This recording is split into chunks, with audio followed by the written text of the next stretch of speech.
If that happened, 114 surahs had 114 bismillahs, what would he say? Why did it happen? How did it happen? He says it's a coincidence. So now, he said, you look at Surah 9, look at it. He says, but what about Surah 9? He said, well, what about Surah 9? I said, well, look at it.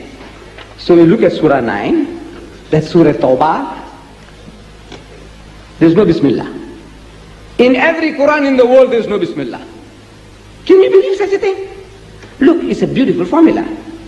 Starting in the name of Allah, most gracious, most merciful. In the name, every surah begins, Bismillahir-Rahmanir-Rahim, Alhamdulillah Rabbil Alameen. Bismillahir-Rahmanir-Rahim, Qul a'udhu birabbin nas. Bismillahir-Rahmanir-Rahim, Qul a'udhu birabbil falaq. Bismillahir-Rahmanir-Rahim, Qul huwallah. Bismillahir-Rahmanir-Rahim, Tabbat yada. Every chapter of the Quran begins with this most beautiful formula. But for some mysterious reason, Surah Tawbah hasn't got it. Hasn't got it. Any Quran in the world. You go to China, you get a Quran, it's not there. You go to Nigeria, you find a Quran, it's not there. Every Quran in the world is minus Bismillah in Surah 9. Now is that a coincidence? Is that a coincidence? No. Can you see now? You're saying coincidence, coincidence, coincidence. Now it's breaking your sickness. It's look, is this a coincidence? He says no, it's deliberately done. How did it happen? So our learned men will give us an explanation. He says Surah Tawbah means repentance, is an ultimatum. Allah Ta'ala gives to the mushriks. They had broken a treaty. They had entered into a treaty with the Muslims and unilaterally they broke the treaty, like Smith had done the UDI. The mushriks did the same 1400 years ago.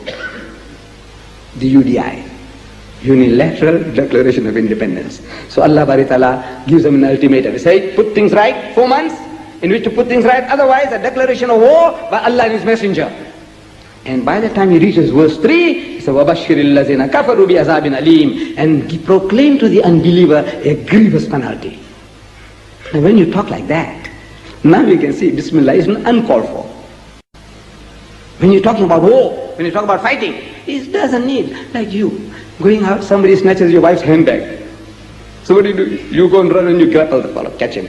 And you say, Assalamu alaikum wa rahmatullahi wa barakatuh. You know, I'm a nice, very kind-hearted old gentleman. But if you don't return that handbag, I'll break your neck for you. Is that how you talk? No. If it calls for breaking a guy's neck, say, give that thing back, I'll break your neck for you. Oh, you know, you use so many other superlatives with it. Huh? So Allah does the same.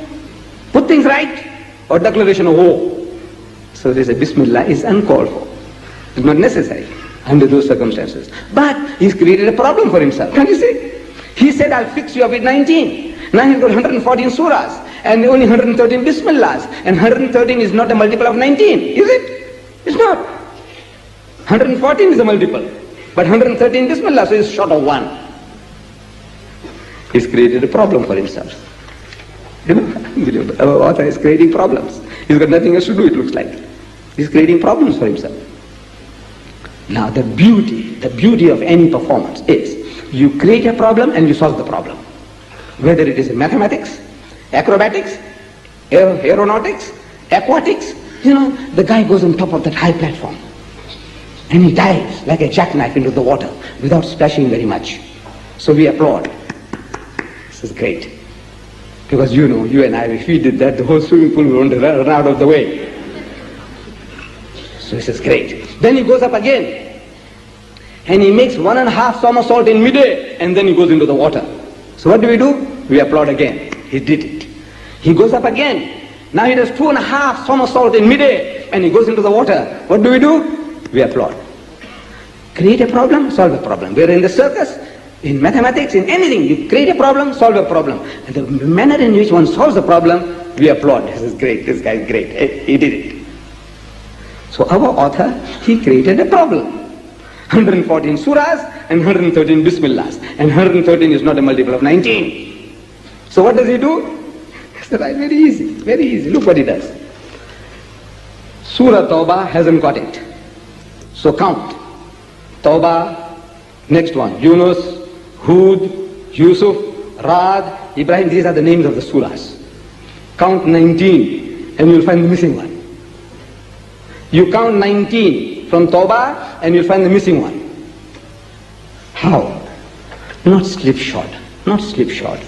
You see, 19 from Surah Tawbah is Surah Namal. That's Surah number 27. It begins, Bismillahir Rahmanir Rahim, Tasin, Tilka Ayatul Qur'ani wa Kitabim Mubin. Bismillah is there. But you know, he could have put Bismillahir Rahmanir Rahim, Bismillahir Rahmanir Rahim, Tasin. Couldn't he have done that? Would we have questioned him? Why did you do that? Look, it's his business. It's a tawbah. I don't want it. Now he said, look, I want you to say Bismillahir Rahmanir Rahim, Bismillahir Rahmanir Rahim, Tasin. You're going to say, why are you making me to say twice? No, that's his business. He said, look, I want to read twice. But that's a slipshod job. That's you and me. We do jobs like that. Not him. This author of ours, he is a perfectionist. He is perfection and he's a perfectionist. He does a perfect job.